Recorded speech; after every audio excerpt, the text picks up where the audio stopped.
The reading today is from the Old Testament, in Exodus chapter 2, verse 11 through chapter 3, verse 12. So the story begins with the Hebrews who are living in Egypt, and if you ever want to find out how they got there, I suggest that later on you go to the book of Genesis and start reading at chapter 37, and it gives you all the news you need.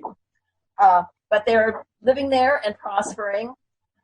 The Egyptians are watching them prosper and are feeling threatened by those people with their different language and their customs and their religion. So they enslave the Hebrews. That didn't work out as well as they would have liked, so they decided to issue an executive order that all boy babies should be killed. All Hebrew boy babies should be killed. But one mother was able to hide her baby for a few months, and then she waterproofed a basket, put him in, and set him in amongst the bulrushes in the Nile, where he was found by Pharaoh's daughter. And she realized that he was Hebrew, but she decided to save him anyway. But she needed some help, so with the boy's sister's help, he ended up back with his mother, who nursed him and raised him for a while. And eventually, he was sent back to Pharaoh's daughter, who was raising him as a son, and she named him Moses. So, chapter 2 of Exodus, verse 11. One day, after Moses had grown up, he went out to his people and saw their forced labor. He saw an Egyptian beating a Hebrew, one of his kinfolk. He looked this way and that, seeing no one. He killed the Egyptian and hid him in the sand. When he went out the next day, he saw two Hebrews fighting, and he said to the one who was in the wrong, "Why do you strike your fellow Hebrew?" The Hebrew answered, "Who made you a ruler and judge over us? Do you mean to kill me as you killed the Egyptian?" Then Moses was afraid and thought, "Surely the thing is known." When Pharaoh heard of it, he sought to kill Moses. But Moses fled from Pharaoh. He settled in the land of Midian and sat down by a well. The priest of Midian had 7 daughters. They came to draw water and filled the troughs to water their father's flock. But some shepherds came and drove them away. Moses got up and came to their defense and watered their flock. When they returned to their father, Reuel, he said, "How is it that you have come back so soon today?" They said, "An Egyptian helped us against the shepherds. He even drew water for us and watered the flock." He said to his daughters, "Where is he? Why did you leave the man? Invite him to break bread." Moses agreed to stay with the man, and he gave Moses his daughter Zipporah in marriage. She bore a son, and he named him Gershom, for he said, "I have been an alien residing in a foreign land." After a long time, the king of Egypt died. The Israelites groaned under their slavery and cried out. Out of the slavery, their cry for help rose up to God. God heard their groaning, and God remembered his covenant with Abraham, Isaac, and Jacob. God looked upon the Israelites, and God took notice of them. Moses was keeping the flock of his father-in-law, Jethro, the priest of Midian. He led his flock beyond the wilderness and came to Horeb, the mountain of God. There, the angel of the Lord appeared to him in a flame of fire out of a bush. He looked, and the bush was blazing, yet it was not consumed. Then Moses said, "I must turn aside and look at this great sight and see why the bush is not burned up." When the Lord saw that he had turned aside to see, Moses called to him out of the bush, "Moses, Moses." And Moses said, "Here I am." Then the Lord said, "Come no closer. Remove the sandals from your feet, for the place on which you are standing is holy ground." He said further, "I am the God of your father, the God of Abraham, the God of Isaac, and the God of Jacob." And Moses hid his face, for he was afraid to look at God. Then the Lord said, "I have observed the misery of my people who are in Egypt. I have heard their cry on account of their taskmasters. Indeed, I know their sufferings, and I have come down to deliver them from the Egyptians and to bring them up out of that land to a good and broad land, a land flowing with milk and honey. to the country of the Canaanites, the Hittites, the Amorites, the Perizzites, the Hivites, and the Jebusites. The cry of the Israelites has now come to me. I have also seen how the Egyptians oppress them. So come, I will send you to Pharaoh to bring my people, the Israelites, out of Egypt. But Moses said to God, who am I that I should go to Pharaoh and bring the Israelites out of Egypt? The Lord said, I will be with you, and this will be the sign for you that it is I who sent you. When you have brought the people out of Egypt, you shall worship God on this mountain. This is the wisdom of the Lord. Thanks be to God.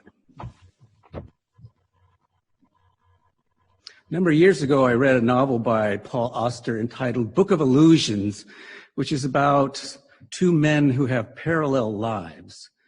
One of them is David Zimmer, who is a professor of literature and art, and his family dies in a plane crash.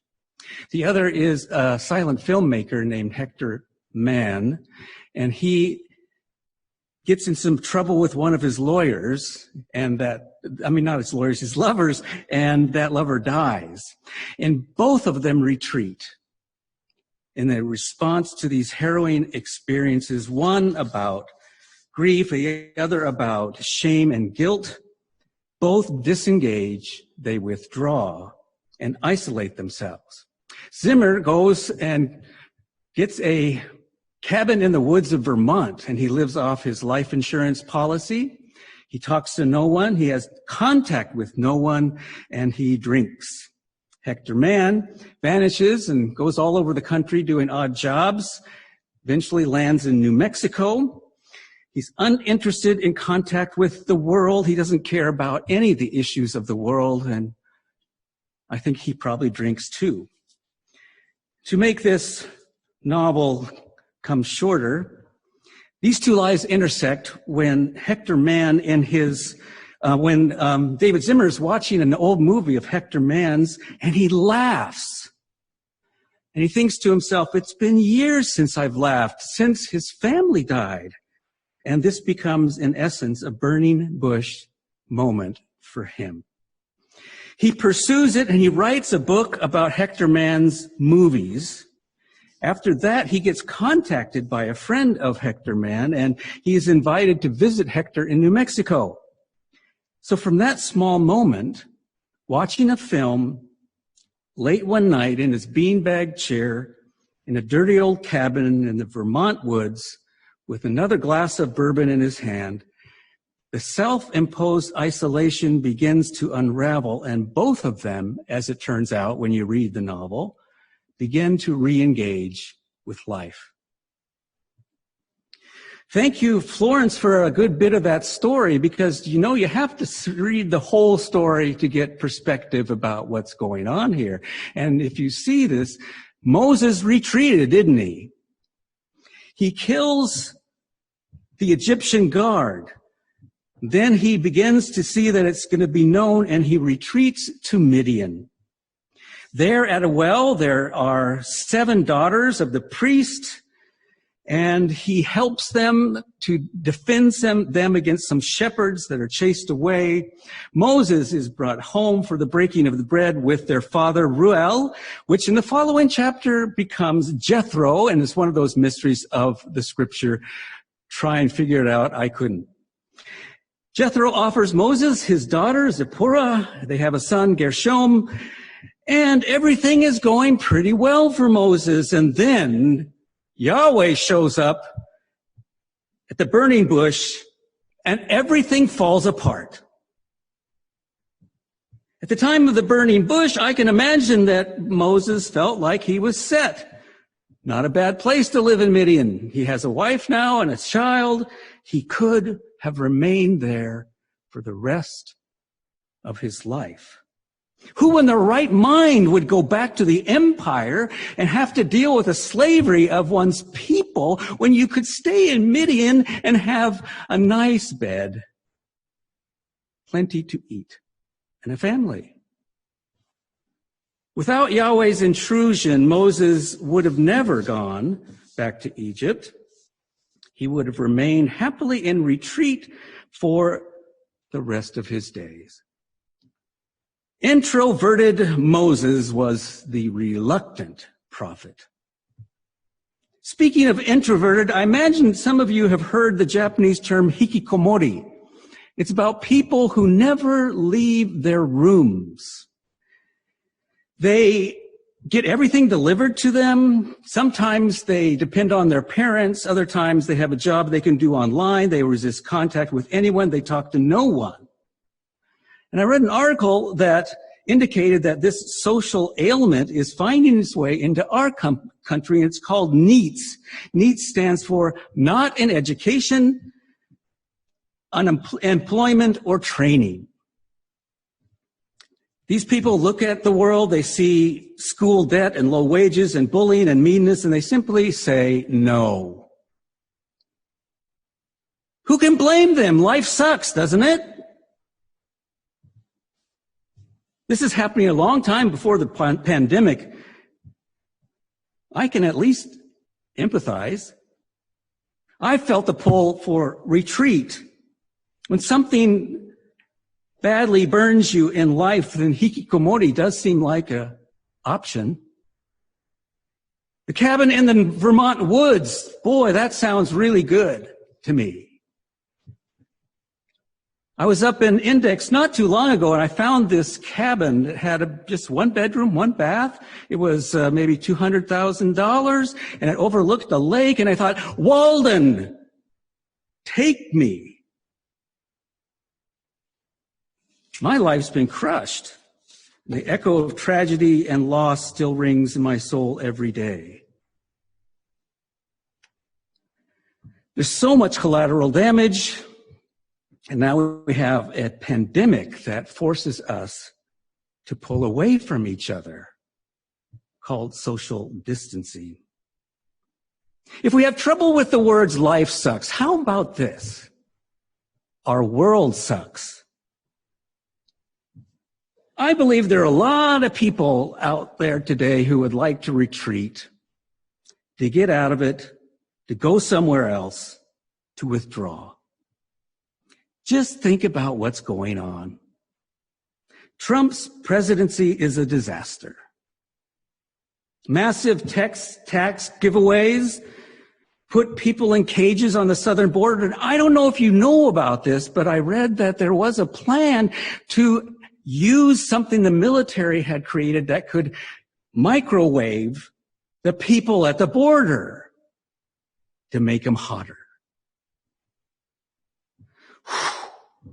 There's been the dismantling of environmental protections, leaving the Paris Accord, trying to destroy the Affordable Care Act, totally botching a response to the Hurricane Maria in Puerto Rico, offering them paper towels. And why not? Because they're not real Americans. Maybe 3/5. Have you ever heard of that division before? He abandoned the Syrian Kurds, called Haiti, El Salvador, and African countries. Well, you know what it was. Banned transgendered people from the military, defended authoritarian rulers, left the UN Human Rights Council, stopped funding the World Health Organization. And then, of course, there's Ukraine. And now we have the post office. And I haven't said anything about his wonderful personality. Yeah, and what about how he responded to COVID-19? I will tell you that there are many people out there that if he is reelected will want to retreat. Leave the country. Yeah, I would say that this is at least one reason the world sucks. Of course, another is the pandemic.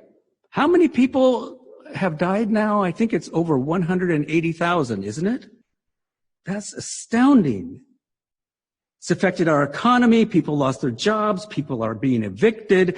Civil rights are impacted. And the environment is impacted. Education is impacted. Mental health is impacted. Social and economic equality is impacted. Families are all impacted.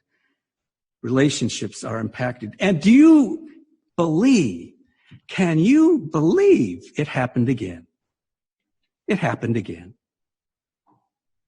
This time, a man named Jacob Blake in Kenosha, Wisconsin, shot 7 times in the back 7 times?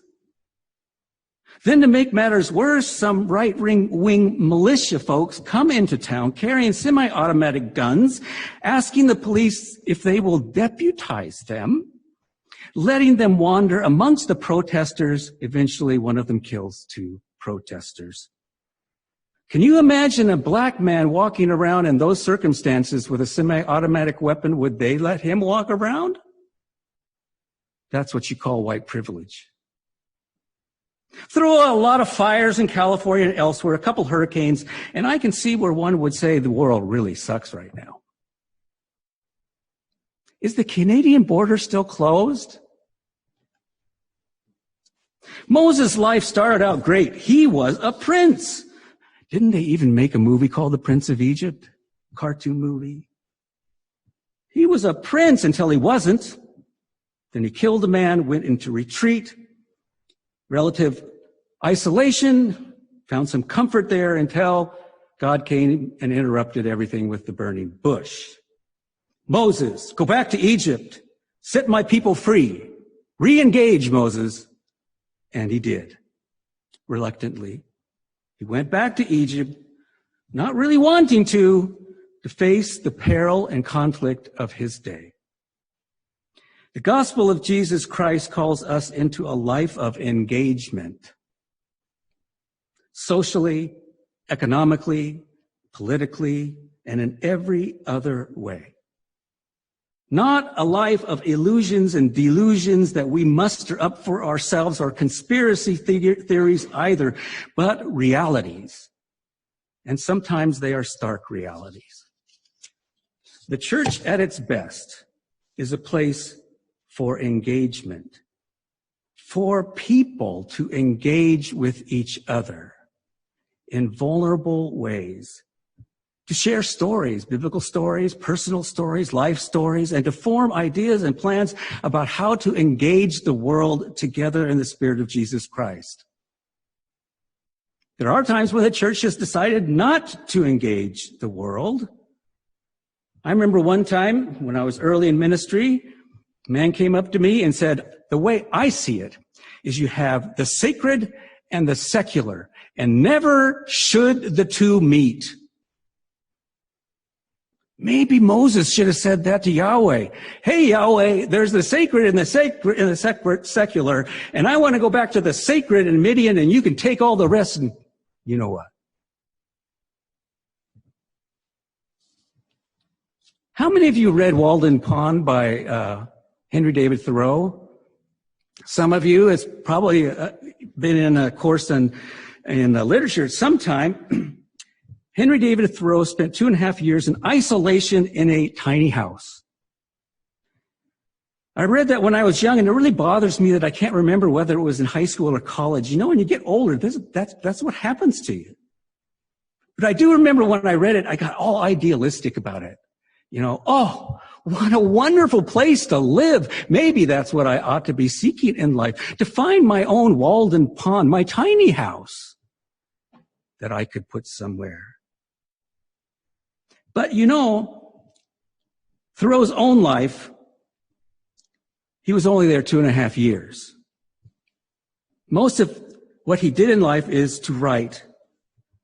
And he has influenced future generations, one of whom was Martin Luther King Jr., who wrote, "Here in the courageous New Englander's refusal to pay his taxes and his choice of jail rather than to support a war that would spread slavery's territory into Mexico, I made my first contact with the idea of nonviolent resistance. I became convinced that non-cooperation with evil is as much a moral obligation as cooperation with good." I'll say that again. Non-cooperation with evil is as much a moral obligation as cooperation with good. As a result of his writings and personal witness, we are heirs of a legacy of creative protest. I always thought of Thoreau as somebody back all by himself in the forest. He was adamantly anti-slavery. What he was doing, what King alludes to, is he was protesting the Mexican-American War because it would expand slavery into Mexico, and he went to jail. He was a conductor on the Underground Railway. He was dealing with slavery, which was what made life suck at that time. While we may remember him for writing Walden primarily, he also wrote Civil Disobedience. The whole sum of his life was not retreat and isolation. It was engagement. Our lives have to be seen also on the whole. There are times when we need to retreat, as Moses did, but never shall we become hikikomori. Consider the life of Moses or Henry David Thoreau or Martin Luther King Jr. or even the life of Jesus. They once in a while all had to escape from the crowd, but their lives on whole were lives of engagement. Yes, things suck right now. We have to social distance. We can't be together in this very room I'm preaching from. And there is the pull to retreat. I felt it for quite some time. And then the other day I was upstairs and I heard Aaron guffaw, laugh loud about something he saw on the internet. And I found myself smiling. And that is a burning bush moment for me. And so I will continue, as do we all, in hope that one day we shall overcome.